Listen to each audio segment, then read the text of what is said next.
ಶ್ರೀಗುರುಭ್ಯೋ ನಮಃ ಪರಮಗುರುಭ್ಯೋ ನಮಃ ಶ್ರೀಮದಾನಂದತೀರ್ಥಭಗವತ್ಪಾದಾಚಾರ್ಯಗುರುಭ್ಯೋ ನಮಃ ಹರಿ ಓಂ. ನಾರಾಯಣಾಯ ಪರಿಪೂರ್ಣಗುಣಾರ್ಣವಾಯ ವಿಶ್ವೋದಯಸ್ಥಿತಿಲಯೋನ್ನಿಯತಿಪ್ರದಾಯ ಜ್ಞಾನಪ್ರದಾಯ ವಿಬುಧಾಸುರಸೌಖ್ಯದುಃಖಸತ್ಕಾರಣಾಯ ವಿತತಾಯ ನಮೋ ನಮಸ್ತೆ. ಧರ್ಮವಿಜ್ಞಾನವೈರಾಗ್ಯಪರಮೈಶ್ವರ್ಯಶಾಲಿನಃ ಆನಂದತೀರ್ಥಭಗವತ್ಪಾದಾನ್ ವಂದೇ ನಿರಂತರಂ. ಚಿತ್ರೈಃ ಪದೈಶ್ಚ ಗಂಭೀರೈರ್ವಾಕ್ಯೈರ್ಮಾನೈರಖಂಡಿತೈಃ ಗುರುಭಾವಂ ವ್ಯಂಜಯಂತಿ ಭಾತಿ ಶ್ರೀಜಯತೀರ್ಥವಾಕ್. ನೌಮಿನ್ಯಾಯ ಸುಧಾಧಿಕೃಜ್ಜಯಮುನೀನ್ ಶ್ರೀಪಾದರಾತ್ಸನ್ಮಣೀನ್ ವ್ಯಾಸಾರ್ಯಾನ್ ವಿವಿಧಾಗಮಾಬ್ಧಿವಿಹರಾನ್ ಶ್ರೀವಾದಿರಾಜಾನಪಿ ವಂದೇ ಹಂಸವರಾನ್ ರಘುತ್ತಮಗುರುನ್ ವೈದದ್ಯವಾರಾನಿಧೀನ್ ಶ್ರೀಸತ್ಯವ್ರತರಾಘವೇಂದ್ರಮುನಿಪಾನ್ ಸದ್ಬೋಧಸಧ್ಯಾನಪಾನ್ ವಿದ್ಯಾಯಾಂ ವಿಬುಧಾಚಾರ್ಯಂ ವೇದಜ್ಞಾನಾಬ್ಧಿಚಂದಿರಂ ದುರ್ಮತಧ್ವಾಂತಮಾರ್ತಂಡಂ ಸತ್ಯಧ್ಯಾನಮುನಿಂ ಭಜೆ. ಸತ್ಯಾಭಿಜ್ಞಕರಾಬ್ಜೋತ್ಥಾನ್ ಪಂಚಾರದ್ವರ್ಷಪೂಜಕಾನ್ ಸತ್ಯಪ್ರಮೋದತೀರ್ಥಾರ್ಯಾನ್ ನೌಮಿನ್ಯಾಯ ಸುಧಾರತಾನ್. ಶಾಸ್ತ್ರೇಷು ಪಾರದರ್ಶಾನಂ ಶಾಸ್ತ್ರಜ್ಞೇಷು ಚ ವತ್ಸಲಂ ದೀನಭಕ್ತೋದ್ಧಾರಕರಂ ಸತ್ಯಾತ್ಮಾನಂ ಗುರುಂ ಭಜೆ. ವಿದ್ಯಾಪೀಠವಿದಾತಾರಂ ವಿದ್ಯಾವಾರಿಧಿಚಂದಿರಂ ವಿದ್ಯಾರ್ಥಿವತ್ಸಲಂ ವಂದೇ ಮಹಾಮಹಿಮಸದ್ಗುರುಂ. ಆಪಾದಮೌಲಿಪರ್ಯಂతం ಗುರುಣಾಂ ಆಕೃತಿಂ ಸ್ಮರೇತ್ ತೇನ ವಿಘ್ನಾಃ ಪ್ರಣಶ್ಯಂತಿ ಸಿದ್ಧ್ಯಂತಿ ಚ ಮನೋರಥಾಃ. ಶ್ರೀಗುರುಭ್ಯೋ ನಮಃ ಹರಿ ಓಂ. ಶ್ರೀಕೃಷ್ಣ ಪರಮಾತ್ಮ ಜನರಿಗೆ ಮೋಹನ ಮಾಡಬೇಕು, ಅಂಧಂತಮಸ್ಸಿಗೆ ಯೋಗ್ಯರಾದ ಜನ ಅಂಧಂತಮಸ್ಸಿಗೆ ಹೋಗಬೇಕು ಅನ್ನೋ ಸಲುವಾಗಿ ರುದ್ರದೇವರಿಂದ ಗ್ರಂಥಗಳನ್ನು ಬರೆಸಿ ಮತ್ತು ರುದ್ರದೇವರನ್ನೇ ಸರ್ವೋತ್ತಮ ಅಂತ ಅದರಲ್ಲಿ ಹೇಳಿಸಿಕೊಂಡು ಪರಮಾತ್ಮ ತಾನು ನಾಟಕವನ್ನು ಮಾಡಿದ್ದಾನೆ. ರುದ್ರದೇವರು ಪರಮಾತ್ಮನ ಸ್ವರೂಪವನ್ನು, ಪರಮಾತ್ಮನ ಗುಣಗಳನ್ನು, ಪರಮಾತ್ಮನಿಂದಲೇ ಸತ್ತಾಪ್ರತೀತಿ ಪ್ರವೃತ್ತಿಗಳನ್ನು, ಪರಮಾತ್ಮನೇ ಸರ್ವೋತ್ತಮ ಅಂತನೋ ವಸ್ತುವನ್ನು ಪೂರ್ಣವಾಗಿ ಯುಕ್ತಿಗಳಿಂದ ಅತ್ಯಂತ ಸ್ಪಷ್ಟವಾಗಿ ಎಲ್ಲ ದೇವತೆಗಳ ಮುಂದೆ ತಾವು ಹೇಳಿದ್ದಾರೆ. ಆಗ ನಾನು ನಿನ್ನ ದಾಸ, ನೀನು ನನ್ನ ಸ್ವಾಮಿ, ನಿನ್ನಿಂದಲೇ ನನಗೆ ಅಸ್ತಿತ್ವ, ನಿನ್ನಿಂದಲೇ ಈ ಅಧಿಕಾರ ಇತ್ಯಾದಿಗಳನ್ನು ಹೇಳಿ ಪರಮಾತ್ಮ ಇಲ್ಲಿ ಕೈಲಾಸಕ್ಕೆ ಬಂದು ತಪಸ್ಸು ಮಾಡುವ ಉದ್ದೇಶ ಎರಡಾಗಿದೆ. ಒಂದು ಜನರ ಮೋಹನ, ಎರಡನೇದ್ದು ವಕ್ರ ಎಂಬ ಅಸುರ. ಆ ವಕ್ರಾಸುರನ ಸಂಹಾರ ಮಾಡುವುದಕ್ಕಾಗಿ ಭಗವಂತ ಈ ಕೈಲಾಸದಲ್ಲಿ ಬಂದಿದ್ದಾನೆ. ಯೋಸುರೋ ವಕ್ರನಾಮಾಸೀತ್ ಅವಧ್ಯ ಬ್ರಹ್ಮಣೋವರ, ಬ್ರಹ್ಮಣವರದಿಂದ ಅವಧ್ಯನಾಗಿದ್ದಾನೆ. ತದಾ ಜಾತಾತ್ ವಾಸುದೇವ ಪುತ್ರಾತ್ ಕಾಮಾದೃತೆ ಕ್ವಚಿದ. ವಾಸುದೇವನ ಪರಮಾತ್ಮನ ಮಗ ಕಾಮ ಅಂದರೆ ಯಾರು? ಪ್ರದ್ಯುಮ್ನ. ಆ ಪ್ರದ್ಯುಮ್ನನು ಮತ್ತೆ ಇಲ್ಲಿ ಪರಮಾತ್ಮನಿಂದ ಹೊರಗೆ ಬಂದಿದ್ದಾನೆ. ತಮ್ ಹಂತುಮೇವ ಪುತ್ರಂ ಸ್ವಂ ಪ್ರದ್ಯುಮ್ನ ಉದರೇರ್ಪ್ಯಚ. ಅವನನ್ನು ಕೊಲ್ಲಬೇಕು ಅಂತ ಹೇಳಿ ಪ್ರದ್ಯುಮ್ನನ್ನ ಉದರದಿಂದ ಪರಮಾತ್ಮ ಹೊರಗೆ ಹಾಕಿದ. ಆಯಾತ ಇಹತಂ ಚಾಪಿ ದದಾಹ ಸೋದರಾತ್ ಸುತಾಂ ನಿಸ್ಸಾರಯಿತ್ವಾ ಕಕ್ಷಂಚ ದಗ್ಧಂ ಪಶ್ಯತ ದೇವತಾ.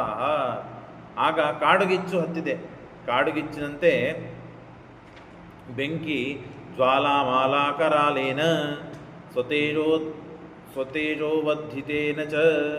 ತನ್ನ ಸ್ವತೇಜಸ್ಸಿನಿಂದ ಜ್ವಾಲಾಕಾರಕವಾದಂತಹ ವನ್ನಿ, ಆ ವನ್ನಿಯಿಂದ ಅವನನ್ನು, ಆ ವಕ್ರಾಸುರನನ್ನು ಸಂಹಾರ ಮಾಡಿದ್ದಾರೆ.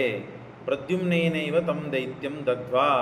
ಪ್ರದ್ಯುಮ್ನಿಂದ ಆ ದೈತ್ಯ ವಕ್ರಾಸುರ ತಾನು ಸತ್ತು ಬಿದ್ದಿದ್ದಾನೆ, ಸುಟ್ಟೋಗಿದ್ದಾನೆ. ವನಸಮನ್ವಿತಂ, ವನದಲ್ಲಿ ಕೂಡಿ ಕಾಡುಗಿಚ್ಚು ಹತ್ತಿ ಅವನು ಸುಟ್ಟೋಗಿದ್ದಾನೆ, ಸುಟ್ಟೋಗಿದ್ದಾನೆ. ಪುನಶ್ಚ ಸೋದರೇ, ಹಾಗಾಗಿ ಅವನ ಕೆಲಸ ಮುಗಿತು. ಮತ್ತೆ ತನ್ನ ಉದರದಲ್ಲಿ ಹಾಕಿಕೊಂಡಿದ್ದಾನೆ. ಯಾರನ್ನ? ಪ್ರದ್ಯುಮ್ನನ್ನ, ಕೃಷ್ಣ ಪರಮಾತ್ಮ. ಹಾಗಾಗಿ ಪುನಶ್ಚ ಸೋದರೇ ಪುತ್ರಂ ಸ್ಥಾಪಯಾಮಾಸ ಕೇಶವೇ ಸದ್ಯೋ ಗರ್ಭಂ ಪುನಸ್ತಂಚ ರುಕ್ಮಿಣ್ಯಾಂ ಜನಯಿಷ್ಯತಿ. ಸದ್ಯೋ ಗರ್ಭವ, ಆವಾಗೆ ಹುಡ್ತಾನೆ, ಆವಾಗೆ ಒಳಗೆ ಹೋಗ್ಬಿಡ್ತಾನೆ. ಹೀಗೆ ಮತ್ತು ಪ್ರದ್ಯುಮ್ನನ ಜನ ಆಗ್ತದೆ, ಮತ್ತೆ ಒಳಗೆ ಹೋಗ್ಬಿಡ್ತಾನೆ. ಇಷ್ಟೆಲ್ಲ ಆದಮೇಲೆ ಪರಮಾತ್ಮ ಆ ಶಿವನಿಂದ, ರುದ್ರನಿಂದ ಪೂಜಿತನಾಗಿ, ಎಲ್ಲ ದೇವತೆಗಳಿಂದ ಪೂಜಿತನಾಗಿ, ನಾರದರಿಂದ ದೃಷ್ಟಮೇತನ್ನಾರದಾದ್ಯರ್ ಮುನಿಭಿ ಸ್ವರ್ವಮೇವ ಚ ಏವಂ ಕ್ರೀಡತ್ಯಯಂ ದೇವ ಪೂರ್ವೈಶ್ವರ್ಯೇಣ ಕೇವಲ. ಜನರ ಮೋಹನಕ್ಕಾಗಿ ತನ್ನ ಇಚ್ಛಾ, ತನಗೊಂದು ಆಟ ಪರಮಾತ್ಮನದು. ಮೋಹ ಮಾಡಬೇಕು ಅಂತನ್ನೋದು ಒಂದು ದೊಡ್ಡ ಆಟ. ಹಾಗಾಗಿ ಆ ಆಟವನ್ನು ಮಾಡ್ತಾ ಎಲ್ಲರನ್ನು ಮೋಹನೆ ಮಾಡುತ್ತಾ ಪರಮಾತ್ಮ ಸುಖವಾಗಿ ಕೈಲಾಸದಲ್ಲಿ ಕಾಲ ಕಳೆದಿದ್ದಾನೆ. ಇತ್ಯುಕ್ತೆ ಕೇಶವಂ ನೇಮುಹು ದೇವಾಶಕ್ರ ಪುರೋಗಮಾಹ. ರುದ್ರ, ಇಂದ್ರ ಇವರೇ ಮೊದಲಾದಂತಹ ಎಲ್ಲ ದೇವತೆಗಳು ಆ ಕೃಷ್ಣ ಪರಮಾತ್ಮನನ್ನು ನಮಸ್ಕಾರ ಮಾಡಿ ಅನಂತರದಲ್ಲಿ ಕೃಷ್ಣ ಗರುಡನನ್ನು ಸ್ಮರಿಸ್ತಾನೆ. ಮತ್ತೆ ಗರುಡಾರೂಢನಾಗಿ ತಥೋ ಹರಿಬ್ರಹ್ಮ ಸುರೇಂದ್ರ ಮುಖ್ಯೈ ಸುರೈಸ್ತುತೋ ಗರುಡ ಸ್ಕಂದ ಸಂಸ್ಥಃ ಪುನಃ ಪುನಃ ಪ್ರಯತಃ ಶಂಕರೇಣ ಸ್ತುತಸ್ತೃತಿ ಏನ್ನಿ ನಿಜಾಂಪುರಿಂ ಹಗ. ಪರಮಾತ್ಮ ಆ ರುದ್ರ, ಬ್ರಹ್ಮ, ಇಂದ್ರ ಇವರೇ ಮೊದಲಾದ ದೇವತೆಗಳಿಂದ ಸ್ತುತಿಸಿ ಅಂದರೆ ಸ್ತೋತ್ರ ಮಾಡಲ್ಪಟ್ಟವನಾಗಿ ಪುನಃ ಪುನಃ ರುದ್ರದೇವರಿಗೆ ಇತ್ಯಾದಿಗಳಿಗೆ ಅನುಗ್ರಹವನ್ನು ಮಾಡಿ 3 ದಿನಗಳಲ್ಲಿ ಇಷ್ಟೆಲ್ಲ ವ್ಯಾಪಾರ ಮಾಡಿದ್ದಾನೆ ಪರಮಾತ್ಮ. 3 ದಿನದಲ್ಲಿ. ಒಂದು ದಿನದಲ್ಲಿ ಬದರಿಕಾಶ್ರಮಕ್ಕೆ ಹೋಗಿ ಘಂಟಾಕರ್ಣ ಕರ್ಣನಾಮ ಅಂತನ್ನುವ 2 ದೈತ್ಯರನ್ನು ಸಂಹಾರ ಮಾಡಿದ. ಕೈಲಾಸಕ್ಕೆ ಇಡೀ ದಿನ 12 ವರ್ಷಗಳ ಕಾಲದಲ್ಲಿ ಮಾಡಬೇಕಾದ ತಪಸ್ಸನ್ನು ಆಚರಣೆ ಮಾಡಿ ತಾನು ಜನರಿಗೆ ಮೋಹನೆ ಮಾಡಿ ರುದ್ರನಿಗೆ ಅನುಗ್ರಹ ಮಾಡಿ ತಾನು ರುದ್ರನಿಂದ ಸಂತಾನವನ್ನು ಪಡೆಯುವಂತೆ ತಾನು ಅವ್ರ ಕಡೆಯಿಂದ ಅದೊಂದು ಫೆನಚೂರು ಆಶೀರ್ವಾದವನ್ನು ಮಾಡಿಕೊಂಡು ಆಶೀರ್ವಾದವನ್ನು ಪರಮಾತ್ಮ ಆ ರುದ್ರದೇವರಿಗೆ ಮಾಡಿ ಮತ್ತು ರುದ್ರದೇವರಿಂದ ಪರಮಾತ್ಮ ಸ್ತುತ್ಯನಾಗಿ ದೇವರು ಎಂಥವನು ಅವನ ಗುಣಗಳೇನು ಏನು ಅಂತ ಅನ್ನೋದನ್ನೆಲ್ಲ ಪೂರ್ಣವಾಗಿ ದೇವತೆಗಳಿಗೆ ತಿಳಿಸಿ ಪರಮಾತ್ಮ ಗರುಡಾರೂಢನಾಗಿ ಅಲ್ಲಿಂದ ಹೊರಟು ಹೋಗಿದ್ದಾನೆ. ಒಟ್ಟಾರೆ ಇದಾದದ್ದು 3 ದಿನಗಳಲ್ಲಿ ಎಲ್ಲ ಕೆಲಸವನ್ನು ಮಾಡಿದ್ದಾನೆ. ಕೃಷ್ಣೇ ಪ್ರಯಾತೆ ನಿಲಯಂ ಪುರದ್ವಿಷೋ ರಾತ್ರೋ ಪೌಂಡ್ರಃ ವಾಸುದೇವ ಸಮಾಗಮಾತ್. ಈಚೆ ಏನಾಗಿದೆ ಅಂದರೆ ಕೃಷ್ಣ ಬದರಿಕಾಶ್ರಮಕ್ಕೆ ಹೋಗಿದ್ದಾನೆ, ಅನಂತರದಲ್ಲಿ ಕೈಲಾಸಕ್ಕೆ ಹೋಗಿದ್ದಾನೆ. ಒಂದೇ ಒಂದು ದಿನ ಕೃಷ್ಣ ದ್ವಾರಕೆಯಲ್ಲಿ ಇಲ್ಲ ಅಂತ ಹೇಳಿ ಆ ಪೌಂಡ್ರಕ ವಾಸುದೇವ, ದೇವರಂತೆ ನಾಟಕವನ್ನು ಮಾಡುವ ವಾಸುದೇವ, ಸುಳ್ಳು ದೇವರು ಅಂತ ಕೃಷ್ಣನಿಗೆ ಹೇಳಿ ತಾನು ಸುಳ್ಳಿದ್ದ. ಆದರೆ ಕೃಷ್ಣನಿಗೆ ಸುಳ್ಳು ದೇವರು ಅಂತ ಹೇಳ್ತಾ ಇದ್ದ. ಏನದು? ಅವನು ಅಲ್ಲಿಗೆ ಮುತ್ತಿಗೆ ಹಾಕಿದ್ದಾನೆ. ಕೃಷ್ಣ ಇಲ್ಲ, ಹೀಗೆ ಸಿಕ್ಕಿದ ಚಾನ್ಸು, ದ್ವಾರಕೆಗೆ ಹೋಗಿ ಯುದ್ಧ ಮಾಡಿ ಎಲ್ಲರನ್ನ ಮತ್ತು ಕೊಂದು ಹಾಕಿಬಿಡೋಣ ಅಂತ ಹೋದರೆ ಅಲ್ಲಿ ಎಲ್ಲರೂ ಕೂಡ ಯಾದವರು, ಬಲರಾಮ ಎಲ್ಲರೂ ಕೂಡ ಯುದ್ಧವಾಡಿ ಅವನನ್ನು ಓಡಿಸಿಬಿಟ್ಟಿದ್ದಾರೆ.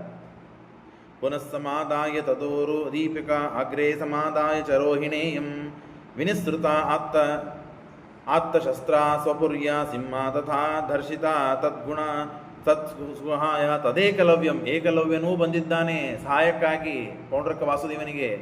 ಆ ಪೌಂಡ್ರಕ ವಾಸುದೇವ, ಏಕಲವ್ಯ ಇಬ್ಬರೂ ಕೂಡ ಬಂದು ಬಲರಾಮದೇವರು ಪೌಂಡ್ರಕಂ ವಾಸುದೇವ ಅಯುಧ್ಯತಾಂ ತೌ ಸಾತ್ಯಕಿ ಪೌಂಡ್ರಕಶ್ಚ ತಥಾ ಅನ್ಯೋನ್ಯಂ ವಿರಥಂ ಚಕ್ರತುಶ್ಚ ರಥ ಇಲ್ಲದಂತೆ ಮಾಡ್ತಾನೆ, ಬಾಣ ಆಯುಧಗಳು ಇಲ್ಲದೆ ಇದ್ದಂತೆ ಮಾಡ್ತಾನೆ. ಮಾಡಿ ತಥೋ ಗದಾಂ ಯುದ್ಧಂ ಅಭೂತ್. ಬಲರಾಮದೇವರು ಗದಾ ಯುದ್ಧದಲ್ಲಿ ಭಾರಿ ನಿಪುಣರು, ನಿಷ್ಣಾತರು. ಹಾಗಾಗಿ ಗದಾ ಯುದ್ಧವನ್ನು ಮಾಡಿ ರಾಮಶ್ಚ ಏಕಲವ್ಯಶ್ಚ ವೀರೌ, ರಾಮ ಮತ್ತು ಏಕಲವ್ಯರ ಜೊತೆಗೆ ಗದಾಯುದ್ಧ, ಪೌಂಡ್ರಕ ವಾಸುದೇವನ ಜೊತೆಗೆ ಗದಾಯುದ್ಧ.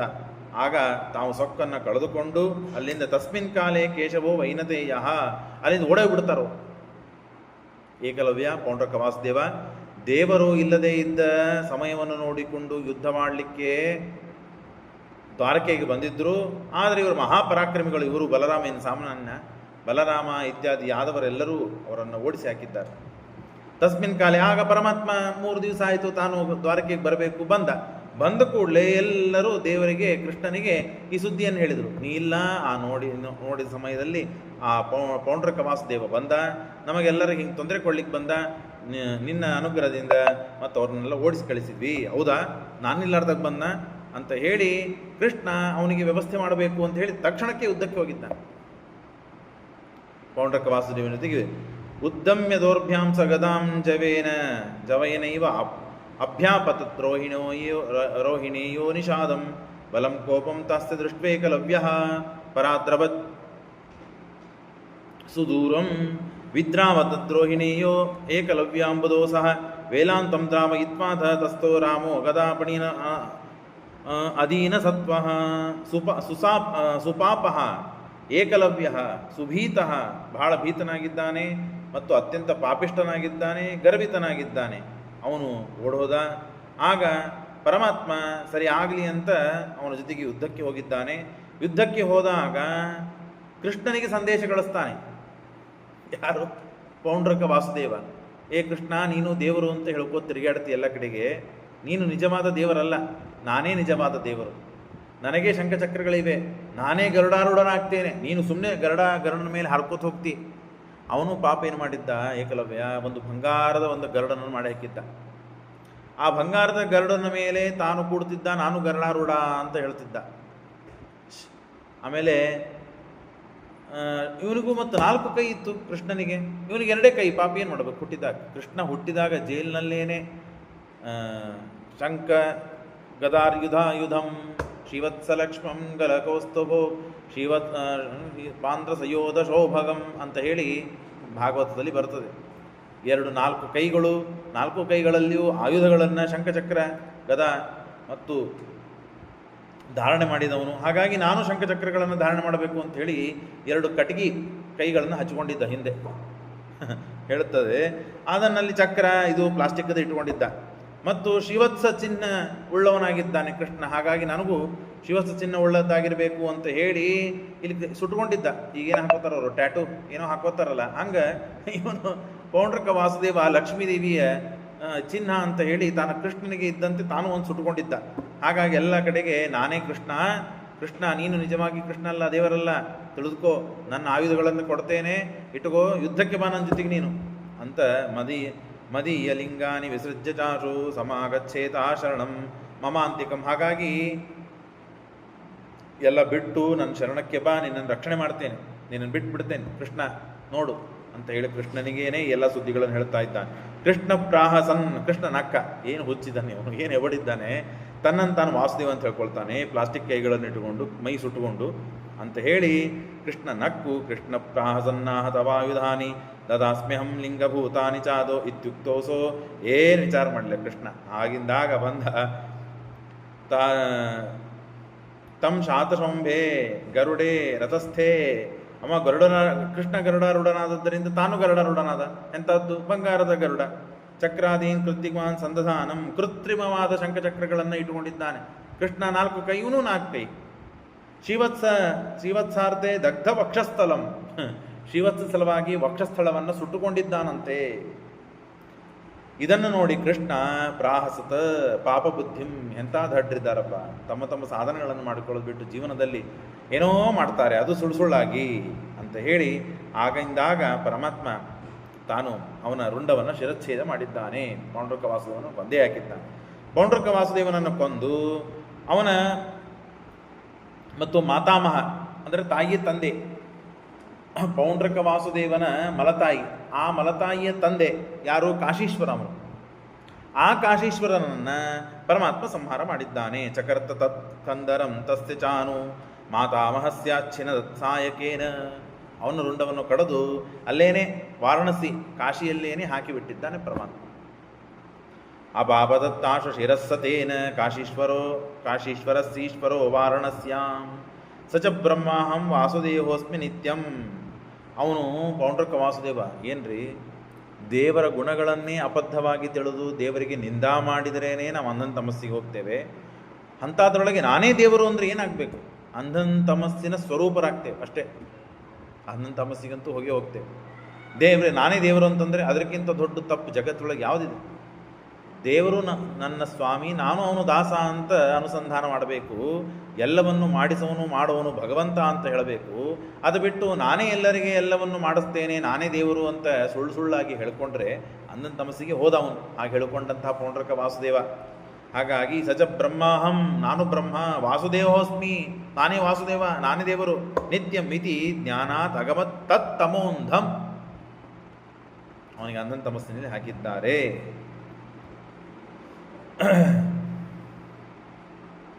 ಇಷ್ಟಾತು. ಆಮೇಲೆ ಏಕಲವ್ಯ ಇದ್ದಾನೆ. ಆ ಏಕಲವ್ಯನಿಗೂ ಸಂಹಾರ ಮಾಡಿದ್ದಾರೆ.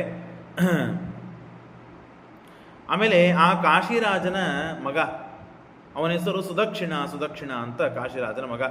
ಅವನು ಕೂಡ ಘೋರವಾದ ತಪಸ್ಸು ಮಾಡಿದ್ದಾನೆ ರುದ್ರದೇವರನ್ನು ಕುರಿತು. ಏನಂತ? ನನ್ನಪ್ಪನನ್ನು ಸಂಹಾರ ಮಾಡಿದ ಕೃಷ್ಣ ಅವನ ಸಂಹಾರ ಮಾಡುವ ಮಗ ನನಗೆ ಬೇಕು ಅಂತ ಹೇಳಿ ಏಕಲವ್ಯನಿಗೆ ಬಂದವನಿಗೆ ಏಕಲವ್ಯೋ ರಾಮಜಿತಃ, ಬಲರಾಮದೇವರಿಂದ ತಾನು ಸೋತಿದ್ದಾನೆ. ಶಿವಾಯ ಚಕ್ರೇ ತಪೋ ಅಜೇಯತಾಂ ರುದ್ರದೇವರನ್ನು ಕುರಿತು ನಾನು ಅಜೇನಾಗಬೇಕು ಅಂತ ವರ ಪಡೆದಿದ್ದ. ಹಾಗಾಗಿ ಸಸರ್ವದತ್ತೇನ ವರೇಣ ದೃಪ್ತ ಪುನರ್ಯೋದ್ಧುಂ ಕೃಷ್ಣಮೇವಾ ಸಸಾದ ಸತಸ್ಯಾಸ್ತ್ರಾಣಿ ನಿವಾರ್ಯ ಕೇಶವಶ್ಚಕ್ರೇಣ ಚಕ್ರೇ ಪರಮಾತ್ಮ ಚಕ್ರದಿಂದ ಅವನನ್ನು ಕೂಡ ಕೊಂದು ಹಾಕಿದ್ದಾನೆ. ಅವನು ಕೂಡ ಅಂದಂತಮಸಿಗೆ ಹೋದ. ಅವನು ಅಂದರೆ ಇಬ್ಬರೂ ಬಂದಿದ್ದರು. ಇಬ್ಬರ ಜೊತೆಗೆ ಯುದ್ಧ ಮಾಡಲಿಕ್ಕೆ ಕೃಷ್ಣ ಹೋದ. ಆ ಪೌಂಡ್ರಕ ವಾಸುದೇವನನ್ನು ಕೊಂದು ಹಾಕಿದ. ಇನ್ನು ಅವನ ಸಹಾಯಕ್ಕೆ ಬಂದಂತಹ ಏಕಲವನ್ನು ಕೂಡ ಸಂಹಾರ ಮಾಡಿದ. ಜೊತೆಗೆ ಪರಮಾತ್ಮ ಈ ಪೌಂಡ್ರಕ ವಾಸುದೇವನ ಮಾತಾಮಹನಾದ ಕಾಶೀಶ್ವರ ಅವನನ್ನು ಸಂಹಾರ ಮಾಡಿದ್ದ. ಹಾಗಾಗಿ ಕಾಶೀಶ್ವರನ ಮಗ ಸುದಕ್ಷಿಣ, ಆ ಸುದಕ್ಷಿಣ ಸಿಟ್ಟಿಗೆ ಬಂದು ಕೃಷ್ಣನನ್ನು ಹೀಗೆ ಬಿಡಬಾರದು ಅಂತ ಹೇಳಿ ರುದ್ರದೇವರನ್ನು ಕುರಿತು ತಪಸ್ಸು ಮಾಡಿ ಕಾಶೀಶ ಪುತ್ರ ಸಹ ಸುದಕ್ಷಿಣಾಖ್ಯ ತಪಃ ಅಚರತ್ ಶಂಕರಯೋರು ಭಕ್ತ್ಯ, ಬಹಳ ಭಕ್ತಿಯಿಂದ ಘೋರವಾದ ತಪಸ್ಸನ್ನು ಮಾಡಿದ. ರುದ್ರ ಪ್ರತ್ಯಕ್ಷಗೊಂಡ. ಯಾಕೋ ಇಷ್ಟು ತಪಸ್ಸು ಮಾಡಿದೆ, ಏನು ಬೇಕು ನಿನಗೆ? ಏನಿಲ್ಲ, ಕೃಷ್ಣನ ಸಂಹಾರ ಮಾಡುವ ಮಗ ಬೇಕು. ತಥಾಸ್ತು, ನಿನ್ನ ಅಜ್ಜನನ್ನು ಕೊಲ್ಲುವಂತಹ ಮಗನ ಬೇಕು ಅಂತ ಕೇಳಿದರೆ ತಥಾಸ್ತು ಅಂತ ರುದ್ರದೇವರವರ ಕೊಟ್ಟ. ಯಾಕೆ ಇದು ಹೀಗಾಯಿತು ಅಂತಂದರೆ ಶ್ರೀಮದಾಚಾರ್ಯ ಹೇಳ್ತಾರೆ, ಸ್ವಯಂ ತಾನು ದೈತ್ಯಾವೇಶ, ಯಾರಿಗೆ? ಕಾಶೀಶನ ಮಗ ದಕ್ಷಿಣ, ಮತ್ತು ವರವನ್ನು ಕೊಡುವ ರುದ್ರದೇವರಿಗೂ ದೈತ್ಯಾವೇಶ ಆಯ್ತಂತೆ. ಶಿವೋಪಿ ದೈತ್ಯಾವೇಶಾತ್, ಶಿವನಿಗೂ ದೈತ್ಯಾವೇಶದಿಂದ. ಯಾಕೆ? ದೇವರನ್ನು ಸಂಹಾರ ಮಾಡುವ ಮಗನನ್ನು ಕೊಡ್ಲಿಕ್ಕೆ ಆಗಿಲ್ಲಪ್ಪ. ಬ್ರಹ್ಮದೇವರು ಹಿರಣ್ಯಕಶಿಪು ವರ ಕೇಳ್ತಾನೆ ಬ್ರಹ್ಮದೇವರಿಗೆ, ನನಗೆ ಹಂಗೆ ಬೇಕು, ಹಿಂಗೆ ಬೇಕು, ಆಗ ಮುಂಜಾನೆ ಸಾಯ್ಬಾರ್ದು, ಅದು ಸಾಯ್ಬಾರ್ದು, ನಿನ್ನಿಂದ ಹುಟ್ಟಿದ ಸಾಯ್ ಹಾಗೆ ಹೀಗಂತ 108 ವರ್ಷಕ್ಕೆ ಆಗ್ಲಿಪ್ಪ ವರ. ತಾತೇತೇ ದುರ್ಲಭಾನ್, ನೀನು ಕೇಳಿದ್ದು ಎಲ್ಲ ಅತ್ಯಂತ ದುರ್ಲಭವಾದ ವರಗಳನ್ನು ಕೇಳಿದ್ದಿ. ದುರ್ಲಭವಾದ ವರನ್ನು ಕೇಳಿದ್ದಿ, ಅದು ಎಷ್ಟು ಆಗ್ತದೋ ಗೊತ್ತಿಲ್ಲ. ನನ್ನನ್ನು ಮೀರುವ ಒಬ್ಬ ವ್ಯಕ್ತಿ ಇದ್ದಾನೆ, ಅವನು ಬಂದು ಮೀರು ಹಾಕ್ತಾನೆ, ಅದನ್ನೆಲ್ಲ ಮೀರ್ತಾನೆ, ನಿನ್ನನ್ನು ಕೊಲ್ತಾನೆ ಅಂತ ನಮ್ಮ ಅಭಿಪ್ರಾಯದಲ್ಲಿ ಬ್ರಹ್ಮದೇವರು ಹೇಳಿದರು. ಹಾಗಾಗಿ ಬ್ರಹ್ಮದೇವರಿಗೆ ದೇವರೇನು, ಜ್ಞಾನ ಏನು ಎಲ್ಲ ಗೊತ್ತಿತ್ತು. ರುದ್ರದೇವರಿಗೂ ಗೊತ್ತಿದ್ದರೂ ಅಲ್ಲಿ ಅಸುರಾವೇಶವಾಯಿತು, ಬ್ರಹ್ಮದೇವರಿಗೆ ಅಸುರಾವೇಶ ಆಗಲಿಲ್ಲ. ಹಾಗಾಗಿ ದೇವರನ್ನು ಕೊಲ್ಲುವ ಮಗನನ್ನು ಪಡೆದ. ದಕ್ಷಿಣಾಗ್ನಿ ಅಸುರಾವೇಶ ಯುಕ್ತ ಸಂಪೂಜಿತೋ. ಆಗ ಒಂದು ಕೃತ್ಯವನ್ನು ನಿರ್ಮಾಣ ಮಾಡುತ್ತಾರೆ. ಅಂಬರೀಷನ ಸಮಯದಲ್ಲಿ ಒಂದು ಕೃತ್ಯವನ್ನು ನಿರ್ಮಾಣ ಮಾಡಿದರು. ದುರ್ವಾಸರು ಬಂದಾಗ ಕೃತ್ಯವನ್ನು ನಿರ್ಮಾಣ ಮಾಡಿದಾಗ ಬೆನ್ನು ಹತ್ತು ಹೋಯಿತು. ಎಲ್ಲ 3 ಲೋಕಕ್ಕೆ ತಿರುಗಾಡಿ ಬಂದು ಕೊನೆಗೆ ಅಂಬರೀಷನ ಶರಣಾಗತನಾದಾಗ ಆ ಕೃತ್ಯ ಶಾಂತವಾಯಿತು. ಹಾಗೆ ಇಲ್ಲಿ ಒಂದು ಕೃತ್ಯವನ್ನು ನಿರ್ಮಾಣ ಮಾಡಿದ್ದಾರೆ. ಆ ಕೃತ್ಯವನ್ನು ನಿರ್ಮಾಣ ಮಾಡಿದರೆ ಸದಕ್ಷಿಣಾಗ್ನಿ ಅಂತ ಕರೀತಾರೆ. ಅದಕ್ಕೆ ದಕ್ಷಿಣಾಗ್ನಿ ಅಸುರಾವೇಶ ಯುಕ್ತ ಸಂಪೂಜಿತೋ ಕಾಶಿರಾಜಾತ್ಮದೇನ ವರಾತ್ ಉಮೇಶಸ್ಯ ವಿವೃದ್ಧ ಶಕ್ತಿ ಯಯೋ ಕೃಷ್ಣ ತತ್ ಸಂಪೂರ್ಣ ಶಕ್ತಃ ಕೃತ್ಯಾತ್ಮಕೋ ವನ್ನಿರಸೋ ಪ್ರಧಾನ ವನ್ನೇ ಪುನಶ್ಚಕ್ರ. ಆಗ ಪರಮಾತ್ಮ ಏನು ಮಾಡಿದ? ಚಕ್ರದಿಂದ ಇಡೀ ತನ್ನ ವಾರಣಾಸಿಯನ್ನೇ ಕೊಂದು ಹಾಕಿಬಿಟ್ಟ, ಸಂಹಾರ ಮಾಡಿಬಿಟ್ಟ. ಹಾಗಾಗಿ ಏನೇನು ಸ್ಮಶಾನ ಆಗೋಯ್ತು. ವಾರಣಾಸಿ ಅತ್ಯಂತ ಪವಿತ್ರವಾದ ರುದ್ರದೇವರ ಸ್ಥಳ, ಆದರೆ ಸ್ಮಶಾನ ಆಗೋಯ್ತು. ಯಾಕೆ? ಈ ಅಬದ್ಧ ವರವನ್ನು ಬೇಡಿದ್ದಕ್ಕೆ. ರುದ್ರದೇವರು ವರ ಕೊಟ್ಟರು, ದೇವರನ್ನು ಸಂಹಾರ ಮಾಡುವ ಮಗ ಬೇಕು ಅಂತ. ಇವ ಕಾಶೀಶನ ಮಗ ಸುದಕ್ಷಿಣ ಅವನು ಕೇಳಿದ, ಏನು ದೇವರನ್ನು ಕೊಲ್ತ? ಅದಕ್ಕೆ ಕೃತ್ಯ ನಿರ್ಮಾಣ ಮಾಡಿದರೆ ಆ ಕೃತ್ಯದಿಂದಲೇ ಚಕ್ರದಿಂದ ಕೂಡಿಕೊಂಡು ಇಡೀ ಕಾಶಿಪಟ್ಟಣವನ್ನೇ ಸುಟ್ಟು ಹಾಕಿಬಿಟ್ರು. ಒಬ್ಬೊಬ್ಬ ವ್ಯಕ್ತಿನೂ ಸುಟ್ಟು ಸತ್ತು ಹೋಗ್ಬಿಟ್ಟ ಅದರೊಳಗೆ. ಹಾಗಾಗಿ ಕೃತ್ಯಾತ್ಮಕೋ ವನ್ನಿರಸೋ ಪ್ರಧಾನವನ್ನೇ ಪುತ್ರ ಚಕ್ರಾವಿದ್ರಾವಿತೋಥ ಸಹಾನುಬಂಧಂ ಸುದಕ್ಷಿಣಂಚ ಭಸ್ಮೀಚಕಾರಾಸು ಸಪುತ್ರ ಭಾರ್ಯಂ. ಎಲ್ಲರೂ ಸತ್ತು ಹೋಗ್ಬಿಟ್ರು. ಕಾಶೀಶನ ಮಗ, ಸೊಸಿ ಎಲ್ಲರೂ ಕೂಡಿ ಸುಟ್ಟು ಸತ್ತು ಹೋದ್ರಂತೆ. ದಗ್ಧ್ವಾಪುರಿಂ ವಾರಣಾಸಿಂ ಸುದರ್ಶನ ಚಕ್ರದಿಂದ ಇಡೀ ವಾರಣಾಸಿ ಕಾಶಿ ಪಟ್ಟಣವನ್ನು ಸುಟ್ಟು ಹಾಕಿದ. ಪುನಶ್ಚ ಪಾರ್ಶ್ವಂ ವಾಸುದೇವಸ್ಯ ಜಾಗಾನ್ ಸುದಕ್ಷಿಣಾಸೋ ತಮ ಏವ ಜಗ್ಮಿವಾನ್ ಕೃಷ್ಣದ್ವೇಷಾತ್ ಸಾನುಬಂಧಸ್ಸು ಪಾಪಃ. ಕೃಷ್ಣನನ್ನು ದ್ವೇಷ ಮಾಡಿದ. ಕೃಷ್ಣನನ್ನು ಸಂಹಾರ ಮಾಡಬೇಕು ಅಂತಂದರೆ ದ್ವೇಷ ಇಲ್ಲದೆ ಸಂಹಾರ ಮಾಡ್ತಾನ ವ್ಯಕ್ತಿ? ಬಡಿಲಿಕ್ಕೆ ಬೈಲಿಕ್ಕೆ ಬಹಳ ದ್ವೇಷ ಇರಂಗಿಲ್ಲ, ಪ್ರೀತಿ ಇರ್ತದೆ. ಒಳ್ಳೆಯವನಾಗಿದ್ದ, ನಮ್ಮ ಮಗ ಆಗಿದ್ದ, ನಮ್ಮ ಬಂಧುವರಾಗಿದ್ದರು ಅಂತ ಸಿಟ್ಟು ದ್ವೇಷ ಯಾಕೆ ಮಾಡ್ತೇವೆ? ಪ್ರೀತಿಯಿಂದ ಮಾಡ್ತೇವೆ, ಅವನು ಸುಧಾರಿಸ್ಲಿ ಅಂತ. ಅದೇ ದುಷ್ಟನೇ ಆಗಿದ್ದ ಅಂದ್ರೆ ಅವನ ಮೇಲೆ ದ್ವೇಷ ಯಾಕೆ ಮಾಡೋದು? ದ್ವೇಷದಿಂದಲೇ ಅವನನ್ನು ದ್ವೇಷ ಮಾಡೋದು. ಅಂದರೆ ಅವನು ಹಾಳಾಗಲಿ ಅಂತ ಅವನನ್ನು ಬೈಯುವುದಕ್ಕೆ ದ್ವೇಷ ಮಾಡೋದು. ಹಾಗೆ ಇಷ್ಟು ಗುಣಪೂರ್ಣನಾದ ಭಗವಂತ ಎಲ್ಲ ಇದ್ದಾಗ ಅವನನ್ನು ದ್ವೇಷ ಮಾಡಿದ. ಆ ದ್ವೇಷದ ಕಾರಣಕ್ಕಾಗಿ ಅವನು ಸಹಾನುಬಂಧ ಸುಪಾಪಃ ಕೃಷ್ಣದ್ವೇಷಾತ್ ತಮಃ ಅಸೌ, ತಮಸ್ಸಿಗೆ ಹೋಗಿದ್ದಾನೆ. ಕ್ರೀಡನ್ ಕೃಷ್ಣ ದ್ವಾರವತ್ಯಾಂ ಸುಪೂರ್ಣ. ಒಂದು ದಿವಸ ಏನಾಯಿತು, ಆರಾಮಾಗಿ ಕೂತಿದ್ದ, ಸ್ವಲ್ಪ ನಾಟಕ ಮಾಡಬೇಕು, ನಾನು ರುಕ್ಮಿಣಿಗೆ ಅಳಿಸ್ಬೇಕು ಅಂತ ವಿಚಾರ ಮಾಡಿದೆ. ಆವಾಗವಾಗ ಹೆಂಡತಿಗೆ ಸಮಯ ಕೊಡಬೇಕಲ್ಲ, ಹೆಂಡತಿಗೂ ಮತ್ತೆ ನಾಟಕ ಮಾಡಿ ನನಗೆ ಹಸಿವೆ ಆಗಿದೆ, ನೀರಡಿಕೆ ಆಗಿದೆ ಅಂತ ಹೇಳಬೇಕು, ಏನೋ ಒಂದು ಕತೆ ಹೇಳಬೇಕು, ಮಾತಾಡಬೇಕು, ಕರ್ಕೊಂಡು ಹೋಗಬೇಕು. ಹಂಗೆ ಕೃಷ್ಣ ಏನು ಮಾಡಿದ, ದ್ವಾರಕಾದಲ್ಲಿ ನೋಡು ರುಕ್ಮಿಣಿ, ನನ್ನನ್ನು ಮದುವೆ ಮಾಡ್ಕೊಂಡು ನೀನು ಎಲ್ಲಿ ಸುಖ ಅನುಭವಿಸಿದ್ದಿ, ನೀನು ಮತ್ತು ರಾಜನ ಮಗಳು ಭೀಷ್ಮಕ ನಿನ್ನ ತಂದೆ, ಯಾರೋ ಒಬ್ಬವನು ಚಲೋ ರಾಜನನ್ನು ಹುಡ್ಕೊಂಡು ಮದುವೆ ಮಾಡ್ಕೊಂಡು ಬಿಟ್ಟಿದ್ರೆ ಆರಾಮ್ ಸುಖವಾಗಿರ್ತಿದ್ದಿ. ನನಗೆ ಯಾವ ಗೋಪಾಲಕ ನಾನು, ನನಗೆ ರಾಜ ಇಲ್ಲ, ರಾಜ್ಯ ಇಲ್ಲ, ಶಕ್ತಿ ಇಲ್ಲ, ಏನೂ ಸಂಬಂಧ ಇಲ್ಲ ನನಗೆ ಅಂತ ನಾನು ಹುಡ್ಕೊಂಡು ಅದರೊಳಗೂ ಒಡ್ಸ್ಕೊಂಡು ಹೋಗು ಅಂತ ಹೇಳಿ ಪತ್ರ ಬರೆದು ಕಳಿಸಿ ನನ್ನ ಕರೆದುಕೊಂಡು ಹೋಗಿ ಮದುವೆ ಮಾಡ್ಕೊಂಡು ಇಷ್ಟೆಲ್ಲ ಕಷ್ಟಪಡ್ಬೇಕಾತ್ ನೋಡು ಅಂತ ಹೇಳಿ ರುಕ್ಮಿಣಿಗೆ ಕೃಷ್ಣ ವಿನೋದಕ್ಕಾಗಿ ಈ ಮಾತುಗಳನ್ನು ಹೇಳ್ತಾ ಇದ್ದಾನೆ. ತ್ವಯಾನ ಕಾರ್ಯಂ ಮಮ ಛಿದ್ರ ಭದ್ರೇ ಮಯಾರೀಣಾಂ ಮಾನವಂಗಾರ್ಥಮೇವ. ನನ್ನ ಶತ್ರುಗಳಿಂದ ನಿನಗೆ ಅವಮಾನವಾಗ್ತದೆ, ದುಃಖವಾಗ್ತದೆ. ಹಾಗಾಗಿ ವಿಚಾರ ಮಾಡು, ಗೃಹಸ್ಥ ಧರ್ಮವನ್ನು ಎಂಥ ಒಳ್ಳೆಯ ರೀತಿಯಿಂದ ಪರಿಪಾಲನೆ ಮಾಡ್ತಾರೆ, ಆರಾಮಾಗಿ ಇರ್ತಾರೆ, ಎಲ್ಲೋ ಏನೋ ಮದುವೆ ಮಾಡಿಕೊಂಡು ಎಷ್ಟು ಕಷ್ಟಪಡ್ತಾ ಇದ್ದಿ ಅಂತ ರುಕ್ಮಿಣಿಗೆ ತಾನು ಪರಮಾತ್ಮ ಹೀಗೆ ಮಾತನಾಡುತ್ತಾನಂತೆ. ಏವಂ ಕ್ರೀಡಂತಹ ಅಬ್ಜ ಭವೇ ರಮಾಯಾಂ ಕೃಷ್ಣಾದಿಷ್ಟೋ ಗೋಕುಲಂ ರೋಹಿಣೀಯ. ಹೀಗೆ ವಿಡಂಬಯನ್ ಗೃಹಣಾಮೇವ, ನಾಟಕ ಮಾಡೋದಕ್ಕಾಗಿ ಇದೆಲ್ಲ ಮಾತುಗಳನ್ನು ಆಡಿದ್ದು. ರುಕ್ಮಿಣಿಗೆ ಗೊತ್ತು ಕೃಷ್ಣ ಏನಂತ, ಕೃಷ್ಣನಿಗೂ ಗೊತ್ತು ರುಕ್ಮಿಣಿ ಏನಂತ. ಹಾಗಾಗಿ ನಿತ್ಯಾವಿರೋಧೋಪಿ, ಎಂದೂ ದೇವರು ಲಕ್ಷ್ಮಿಯಲ್ಲಿ ವಿರೋಧ ಇಲ್ಲ, ಅಸಮಾಧಾನ ಇಲ್ಲ, ಗೊಂದಲ ಇಲ್ಲ, ಜಗಳ ಇಲ್ಲ. ಆದರೂ ನಿತ್ಯ ಅವಿರೋಧೇಪಿ ತಯ ವಿದೋಷಯ, ಜಗಳ ಆಡದ್ಲಂತ ಅವಳು. ಇಷ್ಟಾದ ಮೇಲೆ ಕೃಷ್ಣನ ಪ್ರೇರಣೆಯಿಂದ ಬಲರಾಮದೇವರು ಗೋಕುಲಕ್ಕೆ ಬಂದಿದ್ದಾರೆ. ಪರಮಾತ್ಮ ಅಲ್ಲಿ ನಾಟಕ ಮಾಡಿದ, ರುಕ್ಮಿಣಿ ದೇವಿಯು ಹಾಗೆ ನಾಟಕ ಮಾಡಿದ್ಲು, ಅಲ್ಲಿ ಕೆಲಸ ಮುಗೀತು. ಏವಂ ಕ್ರೀಡಂತೆ ಅಬ್ಜಭವೇ ರಮಾಯಾಂ ಕೃಷ್ಣಾದಿಷ್ಟ ಗೋಕುಲಂ ರೋಹಿಣೇಯ. ರೋಹಿಣಿ ಮಗನಾದಂತಹ ಬಲರಾಮದೇವರು ಗೋಕುಲಕ್ಕೆ ಬಂದಿದ್ದಾರೆ. ತತ್ರ ಪ್ರಾಯಾತ್ ಕೃಷ್ಣಂ ದೃಷ್ಟ್ವಾ ತತ್ರ ನಂದಂ ಯಶೋದಾಂ ತತ್ ಪೂಜಿತಃ ಕೃಷ್ಣ ವಾರ್ತಾಂ ಚ ಪೃಷ್ಟಃ ಮಾಸೋ ತತ್ರ ನ್ಯಮಸಾತ್. ಒಂದು ಮಾಸ ಇದ್ದಾನೆ, ಗೋಪಿಕಾಭಿಹಿ, ಎಲ್ಲ ಗೋಪಿಕಾಸ್ತೀಯರಿಂದ ಆರಾಮಾಗಿ ಆಟಾಡಬೇಕು, ಯಮುನಾ ನದಿಯಲ್ಲಿ, ಯಮುನಾ ನದಿಯಿಂದ ನಾನು ಆಟಾಡಬೇಕು ಅಂತ ಆ ಬಲರಾಮ ದೇವರಿಗೆ ಆಸೆ ಆಯಿತು. ಹಾಗಾಗಿ ಏನು ಮಾಡಿದರು, ಮತ್ತು ಅಯಂ ಇತಿ ಕರೆದ್ರು ಆಟಾಡ್ಲಿಕ್ಕೆ. ಆ ನದಿ ಬರಲೇ ಇಲ್ಲ. ನದಿ ಬರದೇ ಇದ್ದಾಗ ತಮ್ಮ ಕಡೆಗೆ ಇದ್ದ ಏನು ನೇಗಲು, ಆ ನೇಗಲನ್ನು ಹಾಕಿ ಎಳೆದ್ರಂತೆ ನದಿಯನ್ನು.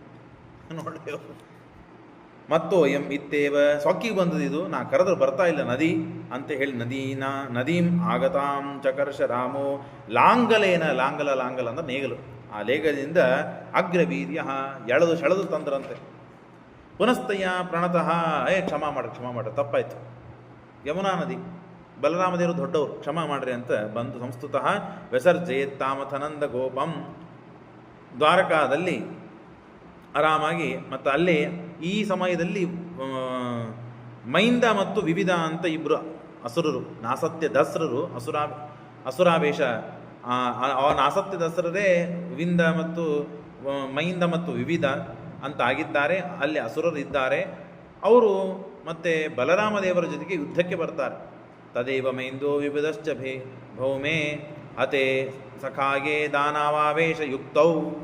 ದಾನವಾವೇಶದಿಂದ ಕೂಡಿದಂತಹ ಮೈಂದ ಮತ್ತು ವಿವಿಧರು ಬಂದಾಗ ಅತ್ಯಂತ ಭಾರೀ ಪರಾಕ್ರಮದಿಂದ ಅವರ ಜೊತೆಗೆ ಯುದ್ಧ ಮಾಡಿ ಅವರನ್ನು ಮತ್ತು ಮೈಂದ ಮತ್ತು ವಿವಿಧರನ್ನು ಬಲರಾಮದೇವರು ಕೊಂದು ಹಾಕ್ತಾರೆ. ಬಲರಾಮದೇವರ ಸಾಮರ್ಥ್ಯವನ್ನು ಹೇಳ್ತಾ ಇದ್ದಾರೆ.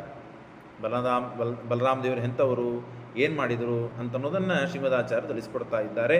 ರಾಮಾಯಸೋ ಅದದತ್ ವರಮಬ್ಜನಾಭ ಅವಧ್ಯೋತೋ ತಾಂ ತೇ ಅವಧ್ಯೌ ವರಾದ್ವಿರಿಂಚಸ್ಸಿ ತಥಾಮೃತಾಶನ ಉಭೌಚ ಮೇಂದೋ ವಿವಿಧೋ ವಜೇತಿ.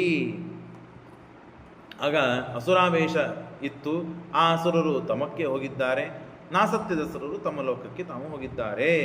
ಇಷ್ಟು ಆಗ್ತಾ ಇದೆ. ಆಗ ದುರ್ಯೋಧನನ ಮಗಳು ಲಕ್ಷಣ ಅಂತ ಹೆಸರು. ಅವಳು ಯಾರು? ರತಿದೇವಿ. ಕಾಮನ ಹೆಂಡತಿ. ಅವಳು ಅವನನ್ನು ಓಡಿಸಿಕೊಂಡು ಹೋಗಿ ಮದುವೆ ಮಾಡ್ಕೋಬೇಕು ಅಂತ ಹೇಳಿ ಆ ರತಿಯ ಗಂಡನಾದ ಕಾಮ, ಆ ಕಾಮ ಏನಾಗಿದ್ದಾನೆ, ಸಾಂಬನಾಗಿ ಅವತಾರ ಮಾಡಿದ್ದಾನೆ. ಸಾಂಬ ಕೇಳಿರಲ್ಲ, ಆ ಸಾಂಬ ತಾನು ಓಡಿಸಿಕೊಂಡು ಹೋಗಬೇಕು ಅಂತ ಬಂದರೆ ಸ್ವಯಂವರಾರ್ಥಂ ಸ್ವಯಂವರಾರ್ಥಾಂ ತಾಂ ಬಲದೇವ ಸಾಂಬೋ ಜಗ್ರಾಹಸ ಚೈನಮಾಸಾನುಸೂಕ್ತ. ಆಗ ಸಾಂಬನನ್ನು ಕಟ್ಟಿ ಹಾಕಿಬಿಟ್ಟಿದ್ದಾರೆ. ನೋಡಿ, ನೀನೇ ನನ್ನ ಮಗಳನ್ನು ಮದುವೆ ಮಾಡ್ಕೋತಿ ಅಂತ ಹೇಳಿ ಆ ಎಲ್ಲ ಕೌರವರು ಆ ಸಾಂಬನನ್ನು ಕಟ್ಟಿ ಹಾಕಿದ್ದಕ್ಕೆ ಬಲರಾಮ ದೇವರಿಗೆ ಭಯಾನಕ ಸಿಟ್ಟಾಯಿತು.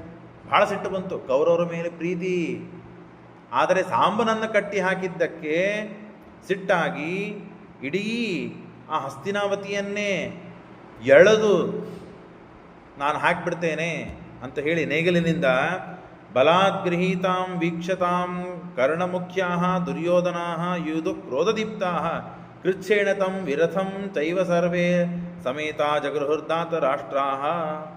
ನೇಗಲಿನಿಂದ ಎಳೆದು ನಿಮ್ಮನ್ನು ಆ ಹಸ್ತಿನಾವತಿಯನ್ನೇ ಎತ್ತಿ ನಾನು ಧ್ವಂಸ ಮಾಡಿಬಿಡ್ತೇನೆ ಅಂತ ಸಿಟ್ಟಿಗೆ ಬಂದು ಆ ನೇಗಿಲನ್ನ ಎತ್ತಿ ಒಗಿತಾ ಇದ್ದಾಗ ಅನೇಕ ಜನ ಯುದ್ಧಕ್ಕೆ ಬರ್ತಾರೆ. ಬಲರಾಮದೇವರ ಅದ್ಭುತವಾದ ಪರಾಕ್ರಮ, ವಿರಥನನ್ನಾಗಿ ಮಾಡುತ್ತಾನೆ, ರಥ ಹೋಗ್ತದೆ, ಅಸ್ತ್ರಶಸ್ತ್ರಗಳನ್ನೆಲ್ಲ ಕಳ್ಕೊಳ್ತಾರೆ, ಬೀದಿಗೆ ಬಂದು ಬೀಳುತ್ತಾರೆ ಎಲ್ಲರೂ. ಕರ್ಣ, ಭೂರಿ, ಭೂರಿಶ್ರವ, ದುರ್ಯೋಧನ ಅದರಿಗೊತ್ತು ಎಲ್ಲರೂ ಬಂದು ತಪ್ಪಾಯಿತು ಕ್ಷಮೆ ಮಾಡ್ರಿ ಅಂತ ಹೇಳಿ ಬಿಟ್ಟಿದ್ದಕ್ಕೆ ಸಾಂಬನಿಗೆ ಮತ್ತು ರತಿದೇವಿಗೆ ಮದುವೆ ಮಾಡಿಸ್ತಾರೆ. ಹಾಗಾಗಿ ಬಲರಾಮದೇವರ ಪರಾಕ್ರಮ ಈ ಒಂದು 10-15 ಶ್ಲೋಕಗಳಲ್ಲಿ ಅದ್ಭುತವಾದದ್ದು. ಇನ್ನು ಅನೇಕ ಕಥೆಗಳಿವೆ, ವಿಸ್ತಾರವಾಗಿ ಕೇಳಬೇಕು. ಶ್ರುತ್ವೈವ ತತ್ ವೃಷ್ಣಯ ಸರ್ವ ಏವ ಸಮುದ್ಯತ್ತಂ ಚಕ್ರೇದೇವ ಕೌರವೇಶ್ಚ ನಿವಾರಿತಾನ್ ಬಲಭದ್ರ ಸ್ವಯಂ ಯಯೋ ಸಯೋದ್ಯತ ಕೌರವಾರ್ಥಾನುಮಾರ್ಥೈ. ಬಲರಾಮದೇವರ ಶಕ್ತಿ ಅಪಾರವಾದದ್ದು. ಹಾಗಾಗಿ ಕ್ಷಮಾಯಾಚನೆ ಕೇಳೋಣ ಅಂತ ಬಂದು ಕ್ಷಮೆಯನ್ನು ಕೇಳಿ ಸಾಂಬನನ್ನು ಬಿಡಿಸಿ, ಆ ಸಾಂಬ ಮತ್ತು ರತಿ ಅವರು ನಿಜವಾಗಿ ಗಂಡ ಹೆಣ್ಣಂದರೆ ರತಿದೇವಿ, ಆ ರತಿದೇವಿಯ ಗಂಡ ಕಾಮ, ಆ ಕಾಮನೇ ಸಾಂಬನಾಗಿದ್ದಾನೆ. ಹಾಗಾಗಿ ಅದ್ಭುತವಾಗಿ ಅವರಿಗೆ ಇಬ್ಬರಿಗೂ ಮದುವೆಯನ್ನು ಮಾಡಿಸಿಕೊಡ್ತಾರೆ. ಕೌರವರನ್ನು ಎಲ್ಲರನ್ನೂ ಎದುರು ಹಾಕಿಕೊಂಡು ಬಲರಾಮದೇವರು. ಆ ಬಲರಾಮದೇವರ ಶಕ್ತಿ ಎಷ್ಟು, ಇಡೀ ಕೌರವರನ್ನು ಕೊಲ್ಲುವ ಶಕ್ತಿ ಇತ್ತು, ಅಷ್ಟು ಪರಾಕ್ರಮ ಬಲರಾಮದೇವರದ್ದು ಹೇಳ್ತಾರೆ. ಶ್ರೀಕೃಷ್ಣ ಅರ್ಪಣಮಸ್ತು.